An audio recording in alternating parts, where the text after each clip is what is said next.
안녕하세요, 불량TV입니다.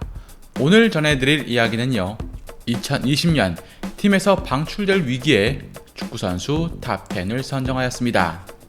10위는 당귀 은돔벨레입니다. 토트넘은 2020년 여름 라이언 세세뇽, 베르통은 포이스, 봄, 그리고 마지막으로 은돔벨레를 방출하고자 합니다. 리옹 시절부터 뛰어난 재능으로 리옹에서 가장 돋보이는 미드필더였지만 2019년 토트넘으로 837억 이적료로 넘어오면서 상황은 급변하기 시작합니다. 21경기 2골 2도움은 분명 실망스러운 성적이었고 무리뉴 감독과의 불화, 무릎 부상까지 겹치면서 토트넘 구단의 신뢰를 잃어버리게 됩니다. 가끔 번뜩이는 모습으로 능력이 아예 없는 선수가 아님에도 팀 내 사정으로 은돔벨레는 평가를 받을 만큼의 출전 시간을 보장받지 못했습니다. 그 자리를 로셀소가 대체하면서 800억짜리 벤치 멤버가 되어버린 은돔벨레. 그를 원한 팀은 티아고, 대체자를 찾던 미넨, 인터밀란 등입니다. 하지만 코로나 이후 안정적인 재정을 위해서 막대한 영입 자금을 쓴 은돔벨레를 한 시즌 더 보길 희망한 토트넘의 회장 레비가 무리뉴 감독을 설득했고 2020년 여름 무리뉴 감독의 고민은 더욱 깊어질 전망입니다. 9위는 페데리코 베르나르데스키입니다. 이적료 520억을 기록하며 유벤투스에 입성한 페데리코 베르나르데스키는 22경기에서 한 골 1도움을 기록합니다. 유벤투스 이적 전 피오렌티나에서 키에사만큼 큰 기대감으로 향후 아주리의 에이스급이 될 거란 중론이 있었지만 유벤투스 이적 후 첫 한 달 만에 그라운드에서 무존재감으로 팬들의 불안감을 조성하기 시작, 요걸 한 바가지로 먹기 시작합니다. 이미 피오렌티나 말년 때부터 말이 많았고 2019년 전체를 보면 31경기에서 17번의 유효 슈팅, 무득점으로 침체에 깊게 빠진 상태였습니다. 2020년 1월 겨울 이적 시장 때부터 이적설이 불거진 베르나르데스키는 좁은 시야와 낮은 축구 지능으로 페널티 박스 근처만 가면 갑자기 행동이 굼뜨는 행동들로 문제를 일으킵니다. 어쩔 수 없이 공간만 나면 시달로 크로스를 올리는 원툴 선수가 되어버린 것이죠. 날이 갈수록 와꾸는 잘생겨지는데 축구력은 떨어지니 유벤투스 입장에선 여름 이적 시장에서 절반 가격이라도 받고 판매되길 기도하고 있습니다. 8위는 토마 르마입니다. 아틀레티코 마드리드에서 시즌 공격 포인트 0개를 기록하며 라리가에서 가장 많은 비판을 받고 있는 르마는 이적료만 861억을 기록하며 2018년 모나코에서 아틀레티코로 이적을 합니다.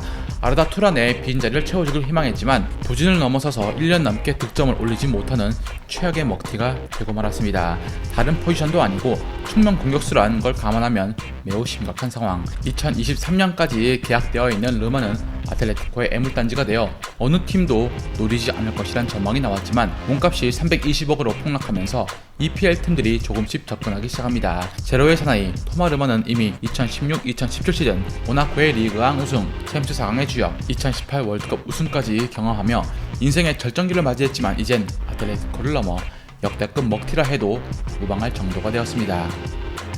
7위는 벤자민 맨디입니다. 2017-2018 시즌 맨시티는 수비진에 맨디, 워커, 라포르테, 다닐로까지 무려 2,500억에 가까운 돈을 쏟아부으며 모강을 완료지었습니다. 결과는 현재 맨시티에 남아있는 워커는 여전히 엄청난 신체 능력을 이용한 오버랩으로 여전히 잘해주고 있고 라포르테 역시 맨시티의 가장 믿을 수 있는 센터백으로 성장을 했습니다. 다만 문제는 벤자민 맨디, 레알의 페를랑 맨디와 다른 선수입니다. 잦은 부상과 여전히 다듬어지지 않는 패싱력, 공격은 이젠 기대도 안되는 수준에 팬들의 마음도 이미 등을 돌린 상황.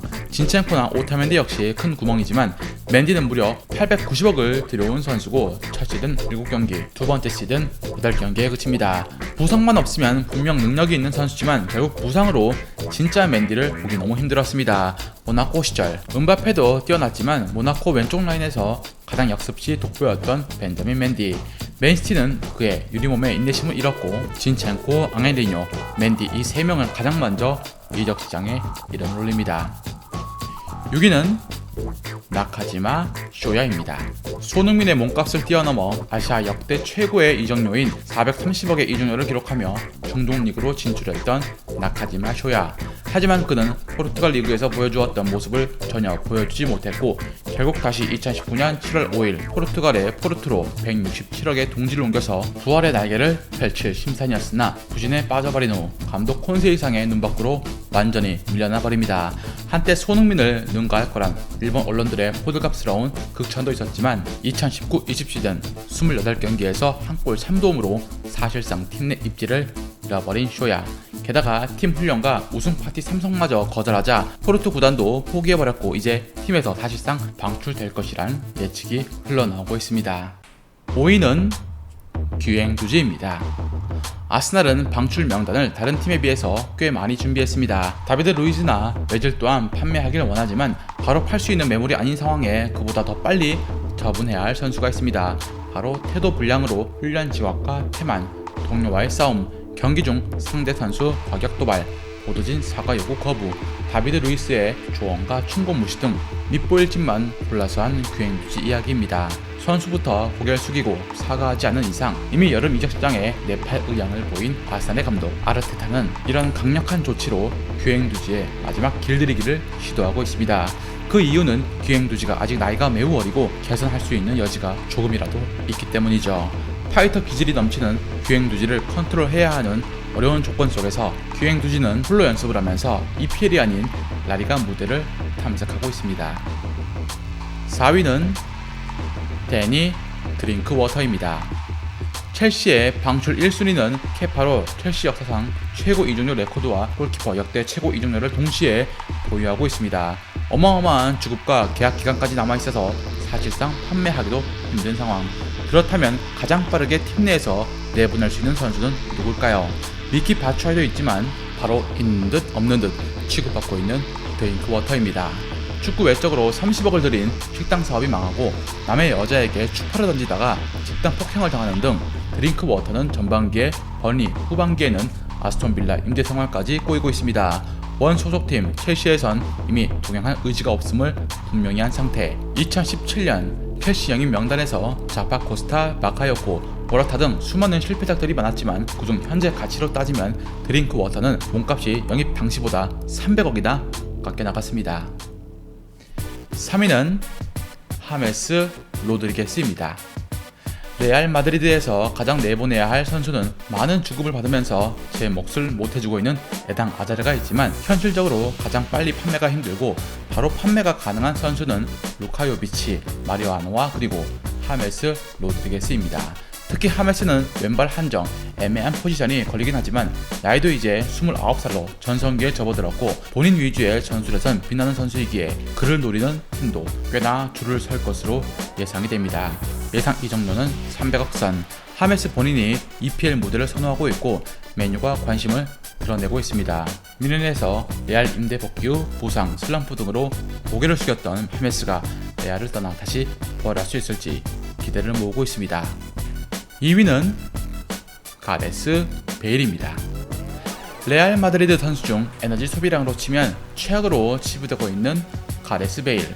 레알과 지네딘 지단 감독은 2022년까지 계약되어 있는 베일에게 2년치 전년 연봉을 지급하고 팀 내에서 내보내려고 합니다. 그 액수만 무려 900억. 리그 최우수 선수 2회, 챔스 우승 4회, 그리고 리그 우승까지 2회나 거머쥔 베일은 이제 커리어 끝물이고 하니 아쉬울 게 없는 입장. 따라서 명단 제외를 요청하고 잠을 자거나 무료하게 경기를 볼 수가 있었던 것입니다. 팀 내에서 탑3 연봉을 받던 선수가 왜 이렇게 되었을까요? 베일의 폼도 문제지만 지단 감독의 전술 옵션에서 멀어져 갔던 탓도 컸습니다. 지단도 처음 토트넘 시절 베일에게 반했을 정도로 좋아했지만 여러 사건들이 거치면서 지금의 상태까지 온 것입니다. 계속되는 부상, 여유만 하는 홈구장 팬들, 사라진 동기부여. 오히려 베일은 골프에 더 많은 동기부여가 발생했고 심지어 잘 치기까지 한다는 사실. 레알을 떠날 베일이 은퇴를 할지 미국으로 갈지 골프 선수가 될지 무엇을 선택하든 엄청난 이슈를 몰고 올 것은 분명합니다. 대망의 1위는 제시 링가드입니다. 2020년 여름 맨유가 방출하고자 하는 선수는 대략 6명. 그중 가장 방출 1순위급으로 올라온 선수는 다름 아닌 맨유스 출신 제시 링가드입니다. 2019-20 시즌 리그 무득점을 달리다 최종 라운드에서 극적인 골을 기록했지만 이미 솔샤르 감독의 의중은 링가드를 이적 시장에 내놓기로 마음먹은 상황. 특히나 브루노 페르난데스가 합류하고 나서 연일 맹활약을 펼치자 링가드는 완전히 기회를 잃어버리게 됩니다. 시즌 총 38경기에 나선 링가드는 리그에서 한 골에 그쳤을 만큼 최악의 한 해를 보냈고 2018년 러시아 월드컵 주전 선수로 활약한 지 2년 만에 그는 맨유에서 완전히 내쳐지며 몰락하고 말았습니다. 본인의 플레이가 최악이란 부분은 본인 역시 인정하는 부분. 그를 모셔갈 팀은 현재 인터밀란과 AC밀란으로 애슐리 영과 산체스 영입으로 효과를 본 터라 링가드의 영입을 희망하고 있습니다. 또한 잉글랜드 내에 에버튼과 웨스트 브로미치도 조심스럽게 27살 링가드 영입 카드를 만지작거리고 있습니다. 즐겁게 보셨다면 구독과 좋아요 클릭을 부탁드립니다. 다음 이야기에선 30대 중반의 나이에도 불구하고 여전히 세계 최고의 미드필더이자 축구 도사로 활약 중인 한 분에 대해서 소개해드리고자 합니다.